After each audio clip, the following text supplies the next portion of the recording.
நேற்று காலை சுமார் 11:30 மணி அளவில் திடீரென வான்பரத்து வந்த உள்ளுக்குள் வந்த 2 கிபீர் விமானங்கள் நேராக தாக்குதலை மேற்கொண்டன. கைவேலி ஆண்டிய பிரதேசத்திலே அடிக்கடி இந்த பிரதேசத்திலே இந்த தாக்குதல்கள் தொடர்ந்து கொண்டிருக்கின்றன. அந்த வரிசையிலே நேற்று ஒரு தாக்குதல். இந்த தாக்குதல் திட்டமிட்டு தமிழர் மாநில கழகத்தின் மீது நடத்தப்பட்டது என்கின்ற அமிச்சம் வருகின்ற பாணியில் தான் நிகழ்த்தப்பட்டது. மனிதநேய பணியிலே ஈடுபட்டுக் கொண்டிருக்கின்ற தமிழர் மாநில கழகம் அன்ன காலமாக அனர்த்தங்களை இடப்பெயர்வுகளை சந்தித்துக் கொண்டு வருகிற காரணத்தினாலே நமக்கென ஒரு பொதுவான ஒரு களஞ்சியத்தை உருவாக்கி சில பொருட்களை அவசியமாக தேவைப்படுகின்ற உணவு, உணவல்லாத தற்காலிக குடில் அமைச்சதற்கு வேண்டிய பொருட்கள் போன்ற பொருட்களை சேமித்து வைக்கின்ற களஞ்சியமான ஒரு பெரிய களஞ்சியமாகத்தான் அந்த கைவேலி களஞ்சியம் இருந்து வந்து கொண்டிருக்கின்றது. அங்கு சில பணியாளர்களும் அந்த நேரத்திலே பணியில் ஈடுபட்டுக் கொண்டிருந்தார்கள். அந்த நேரத்திலே திடீரென வந்த இந்த 2 கிபீர் விமானங்களும் தரமாரியான குண்டு தாக்குதல் நடத்தின. அந்த தாக்குதலை அந்த நேரத்திலே அரசு சார்பற்ற நிறுவனங்கள் நிலையத்தின் கட்டிடத்திலே ஏறக்குறைய 1 முதல் 1.5 கிலோமீட்டர் தூரத்துக்குள்ளே நின்ற நான் பார்க்கக்கூடியதாக இருந்தது. மிகவும் பதிவாக பதிந்து 3 குண்டுகளை முதலாவது விமானம் தள்ளிய போது ஒரு உருவத்திலே ஒரு பெரிய குண்டும் அதைத் தொடர்ந்து 2 குண்டுகளும் கோபதை கூட கண்ணால் பார்க்கின்ற அளவிற்கு அண்மித்த ஒரு தாக்குதலாகத்தான் இது அமைந்தது. கண்மூடி முடிப்பதற்கு வகையில் இவை நடந்து முடிந்து விட்டது. அந்த வகையிலே முதலாவது தாக்குதலிலே பாதிக்கப்பட்ட மக்களை எரிந்து கொண்டிருக்கின்ற களஞ்சியத்தை அணைக்க முற்பட்டுகின்ற வேளையிலே தொடர்ந்து 10 இடைவெளிக்குள்ளே மீண்டும் இன்னும் 2 விமானங்கள் வந்து தாக்குதலை மேற்கொண்டன. இதன் விளைவாக அந்த தமிழர் மாநில கழகத்தின் எல்லையிலே இருக்கின்ற ஒரு வீடும் அப்பாவை பெண்மணி ஒருவருடைய வீடு முற்றாக சேதப்பட்டது மட்டுமல்ல, அவரும் காயமடைந்தார். தமிழர் மாநில கழக வளாகத்திலே இருந்து பணியில் ஈடுபட்டுக் கொண்டிருந்தவர்கள் உட்பட 5 காயத்துக்குள்ளானார்கள். இவர்கள் யாவருமே பொதுமக்கள் தான். இந்த தாக்குதல் நடந்த பிரதேசத்தை நாங்கள் எடுத்து பார்ப்போமா இருந்தால் இந்த கைவேலி, கோணாவில், வேணாவில் என்று சொல்லப்படுகின்ற பிரதேசங்கள் யாவும் முல்லைத்தீவு மாவட்டத்திலே ஒப்பீட்டு ரீதியாக தற்போது இந்த இடப்பெயர்வின் பின்பு பொதுமக்கள் பெருங்காக வாழுகின்ற இடங்களாகும்.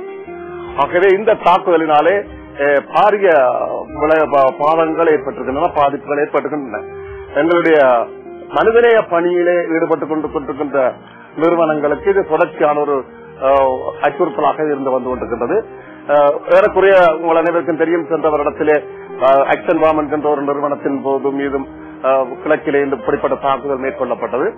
அந்த தாக்குதலினாலே 17 ஊழியர்கள் கொல்லப்பட்ட போது அதன் சம்பந்தமாக சர்வதேச நிறுவனங்கள் எடுத்துக்கொண்ட ஆர்வங்கள் முக்கியமானவை, வரவேற்கக்கூடியவை, பாராட்டப்படக்கூடியவை. ஆனால் அதே போன்ற வேகம் உள்ளூர் அரசார்பட்ட நிறுவனங்களுடைய பணியாளர்கள் சம்பந்தப்படுகின்ற போது எடுக்கப்படவில்லை என்பதுதான் எங்களுடைய கவலையாக இருக்கின்றது. முக்கியமாக உங்கள் அனைவருக்கும் தெரியும், சென்ற வருட ஆரம்பத்திலிருந்து இன்று வரை பல பணியாளர்களை, பல சொத்துக்களை தமிழர்களும் இழந்திருக்கின்றது. அந்த வரிசையிலே நேற்றும் ஒரு பாரிய இழப்பு.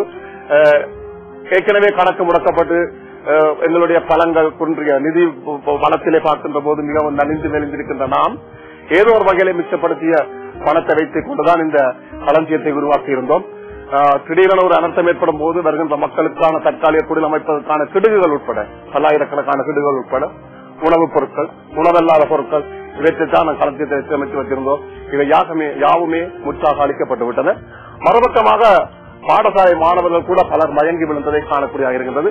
அண்மை காலமாக தொடர்ச்சியாக நடந்து வருகின்ற இப்படியான தாக்குதல்களின் மூலம் பாடசாலை மாணவர்கள் மிகவும் பாதிக்கப்பட்டிருக்கின்றனர், கல்வி பாதிக்கப்பட்டிருக்கின்றது. தொடர்ச்சியாக சிறுவர்களுடைய பாதுகாப்பு என்று சொல்லிக் கொள்கின்ற ஐநா சாசனம் உட்பட அதை செவிமடுத்து இங்கே பணியாற்றுகின்ற சர்வதேச நிறுவனங்கள், யூனிசெஃப், சேவ் தி சில்ட்ரன் போன்ற நிறுவனங்கள் இவரின் சிறுவர்களுடைய வேலை திட்டத்தில் முற்றுமுழுதாக ஈடுபட்டுக் கொண்டிருந்தாலும் கூட இதுபோன்ற நிகழ்வுகள், தாக்கங்கள் வருகின்ற போது அவற்றை உரிய இடத்திலே அதை எடுத்துச் சென்று, செய்தியை எடுத்துச் சென்று இவற்றை தொடர முடியாத வகையிலே தடுப்பதற்கேற்ற இந்த முயற்சிகளையும் பலனுள்ளதாக எடுத்திருக்கிறார்களா என்பது சந்தேகத்துக்குரிய விடயமாகத்தான் இருக்கின்றது. சிறுவர்களுடைய பாதுகாப்பு என்று சொல்லப்படுகின்ற விடயத்திலே இது ஐநாவினுடைய சாதனத்திலே ஏதோ ஒரு விதத்திலே உள்ளடக்கப்பட்டிருக்கும் என்பதுதான் எங்களுடைய பூரணமான நம்பிக்கை. அப்படியாக இருந்தால் அந்த உள்ளடக்கப்பட்ட ஒரு விடயத்தின் சம்பந்தமாக அதுக்கு எதிரான ஒரு மாற்றான ஒரு வேலை திட்டம் நிகழ்த்தப்படுகின்ற போது ஒரு தாக்கம் ஏற்படுகின்ற போது அவற்றை நிச்சயமாக இவர்கள் சர்வதேச மட்டத்திலே உரிய இடம் எல்லாவற்றுக்கும் கொண்டு செல்ல வேண்டும் என நாங்கள் எதிர்பார்க்கின்றோம். அந்த வகையிலே இன்றைய காலகட்டத்திலே நான் நினைக்கிறேன் முல்லைத்தீவு அரசாங்கப்பட்ட நிறுவனங்கள் நிலையம் கூட இந்த விடயத்திலே தனது கவனத்தை செலுத்தி இருக்கின்றது. இதற்கான தன்னுடைய கண்டனத்தை சர்வதேச செஞ்சிலுவை சங்கத்திடமும் நாளை கொடுக்க இருக்கின்றது. அதற்கான ஒரு மக்களுடைய எழுச்சி கொண்ட ஒரு எதிர்ப்பு நிகழ்வொன்றை நாளைய தினம் ஒழுங்குபடுத்தி இருக்கின்றார்கள். அது ஒருபுறம் இருந்தாலும் நாங்கள் தமிழர் மாநில கழகம் என்ற ரீதியிலே நாங்கள் எங்களோடு இணைந்து இந்த மாவட்டத்திலே இந்த வன்னியிலே பணியாற்றுகின்ற சகல சர்வதேச மனிதநேய பணியில் ஈடுபடுகின்ற நிறுவனங்களையும் மனிதநேய பணியிலே சம்பந்தப்பட்ட அரச ஊழியர்களையும் கூட வேண்டி நிற்பது, இந்த இப்படியான நிகழ்வுகள் எதிர்காலத்திலே குறைக்கப்படுவதற்கோ அல்லது நிறுத்தப்படுவதற்குரிய சாத்திய கூறுகள் எதுவாக இருந்தாலும் அவற்றை முன்னெடுப்பதற்கு எங்களோடு சேர்ந்து குரல் கொடுக்க அவர்களும் வர வேண்டும். அழுத்தங்களை இலங்கை அரசுக்கு கொடுக்க வேண்டும்.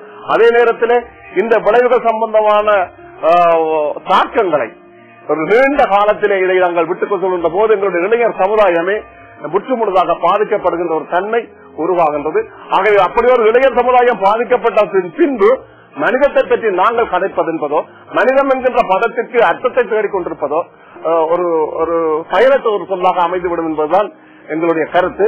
ஆகவே இதை நாங்கள் இந்த இப்படிப்பட்ட செயற்பாடுகளை வன்மையாக வளமை போன்று இதையும் ஒரு கண்டிக்கின்ற அதே வேளையிலே மேலும் மேலும் விடயங்கள் இந்த இப்படிப்பட்ட தாக்குதல்கள் தொடராதிருப்பதற்கு எங்களோடு அனைவரும் இணைந்து கொண்டு குரல் கொடுக்க வேண்டும்.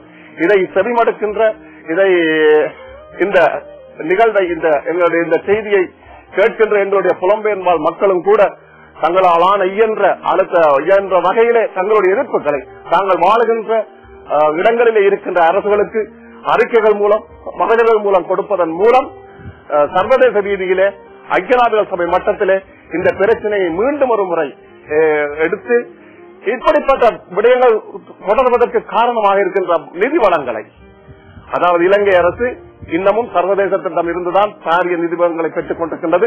அந்த நிதி வளங்களை இலங்கையை கட்டியெழுப்பதற்காக வேண்டி அந்த இலங்கையிலே வாழுகின்ற இன்னொரு பகுதி மக்களை அழிப்பதற்காக பிரயோசனப்படுத்துகின்றது என்பதை பல சந்தர்ப்பங்களில் பல தவறுகள் நாங்கள் கூறியிருக்கின்றோம். மீண்டும் ஒரு முறை இந்த நேரத்திலும் மீண்டும் அதை சுட்டிக்காட்ட விரும்புகின்றோம்.